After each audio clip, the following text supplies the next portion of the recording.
Mga kapatid, may mga Erwin, babaeng pinagpala Pwede ba dahil mag-usap tayo? sila ay may mga mister na mapagmahal. Mister na masipag, mister na may ambisyon sa buhay, mister na walang bisyo, at mister na may takot sa Diyos. Sa kasamaang palad, hindi kasama doon ang babaeng bida sa ating kwentong ngayon na si Ami ng Road 20, Barangay Bahay Toro sa Quezon City. Sa katunayan, hindi po yun si Ami. Sa katunayan, para bagang parusa ng kapalaran ang lalaking ipinares sa kanya. Sa dinami-dami ba naman ng lalaki sa planetang ito, doon pa napunta si Ami sa lalaking inuuna ang pansariling mga layaw. Ang kakarampot na kinikita, imbis na ibili ang mga anak ng ulam, ay dinediretso lamang sa tayaan. At ang magtiyaga na lang ang mga anak sa mga hinihinging tira-tirang pagkain ng kapitbahay ay kanyang hinahayaan. Sino man ang may padre de pamilya na gaya ni Erwin ay hindi dapat kaawaan. Pero bakit itong si Ami ay patuloy siyang pinagtsatsagaan? Hanggang saan? At hanggang kailan? Kumain lang kayo mga anak. Coach Jen, bakit hindi ka pa kumakain? Mama, ayaw ko po ng pagkain. Ganun ba? Mga anak, pasensya na kayo kung mga tira-tirang pagkain ng mga kapitbahay natin ang pinapakain ko sa inyo, ha? Wala kasi akong perang pambili ng pagkain. Ang papa niyo naman, hindi nagbigay ng pera sa akin. Mas inuuna pa kasi niya ang sugal kaysa sa pamilya niya. Pasensya na talaga kayo mga anak, ha? Kung may pera lang sana ako, hindi ko kayo pakakainin yan. Kaya ikaw, Jen, pakiusap, kumain ka na. Mama, ayoko po. Hindi ko po gusto yung pagkain. Anong kakainin mo? Malilipasan ka ng gutom. Magkakasakit ka niyan, anak. Sige na, Jen. Gusto mo ba, subuan pa kita? Ayoko po, Mama. Alam niyo mga anak, pasalamat pa tayo sa Diyos at naaawa pa sa atin ang mga kapitbahay natin. Minibigyan pa nila tayo ng pagkain. Kung hindi niyo to kakainin, baka magtampo ang grasya. Sige kayo, kapag hindi na sila nagbigay ng pagkain sa atin, mamamatay tayo sa gutom. Mga anak, pansamantala lang to. Hindi bale, kakausapin ko mamaya ang papa ninyo pag uwi niya galing sa sugalan.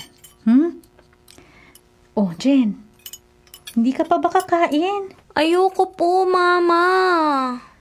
Bahala ka kung ayaw mo kumain.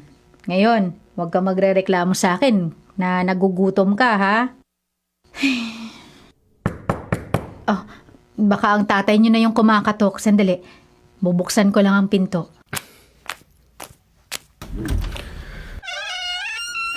Derwin, bakit ngayon ka lang? Pakiusap.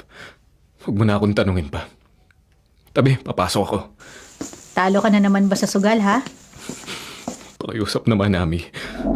Ayaw ko makipagtalo ngayon. Siguro malaki ang naipatalo mo kaya mangyak-ngyak ka ngayon, no? Ay, nako.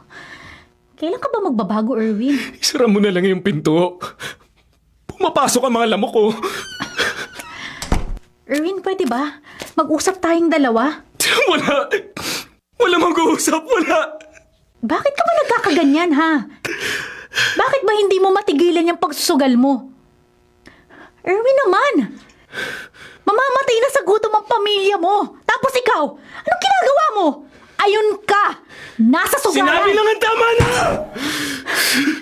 Tama na. Kailan ka ba magiging responsable, ha? Kailan? Kapag namatay na kami? Ano, Erwin? Hindi ka na ba talaga titigil sa pagsusugal mo? Pati ba naman yun pinapakialaman mo pa? ko yun kasi yun lang ang paraan ko para mawala ang depresyong nararamdaman ko dahil sa pamilyang to! Erwin! Yung mga anak mo! Madalas silang dumaing sa akin na nagugutom sila.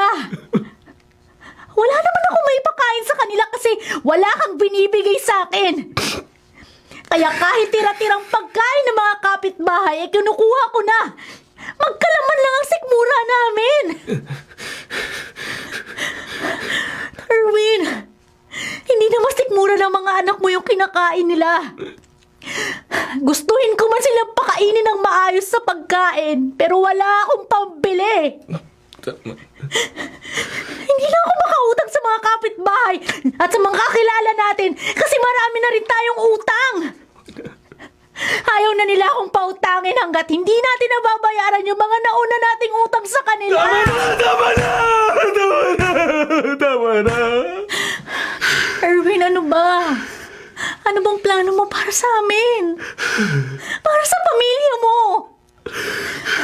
Alam mo, kahit na pamamasada lang ng tricycle ang kinabubuhay natin, ay makakaya na nating mabuhay ng maayos eh.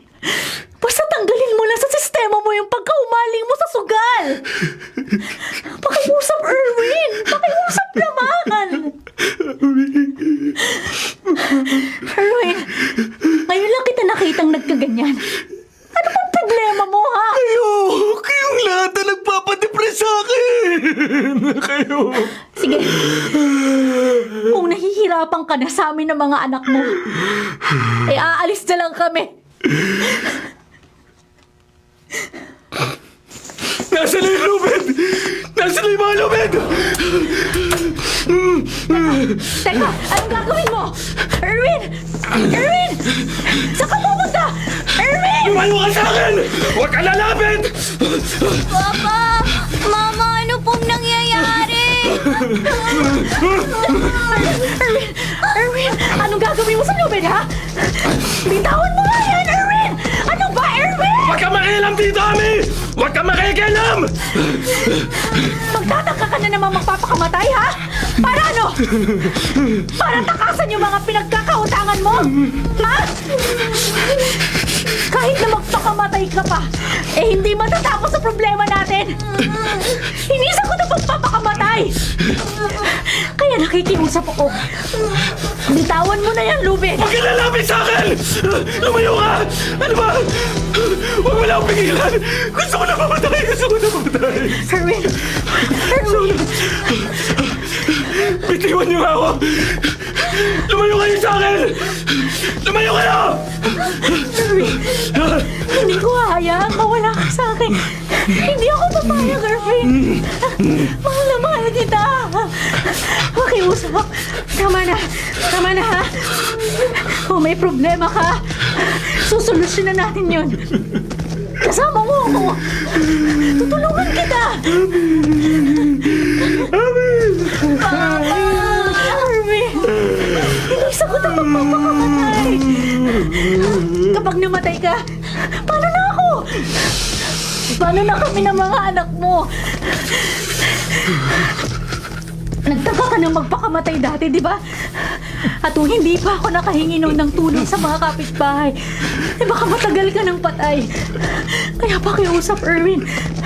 Huwag mo nang uulitin pa yun. Parang awa mo na. Parang awa mo na.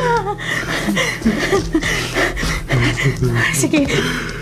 Kung hindi mo na kayang magbayad sa pinagkakautangan mo, sa sugal, may tatakas na lang tayo. Ilipat na lang ulit tayo ng bahay. Pero, sana naman, Erwin. Sana naman ito na ang uli nang magsusugal ka. Sana tumigil ka na dyan sa bisyo mo. Alam, magandang may idudulot sa'yo at sa pamilya natin ang pagsusugal mo, Erwin. Ami, patawad! Patawad, Ami! Patawad na. Tana. Tana.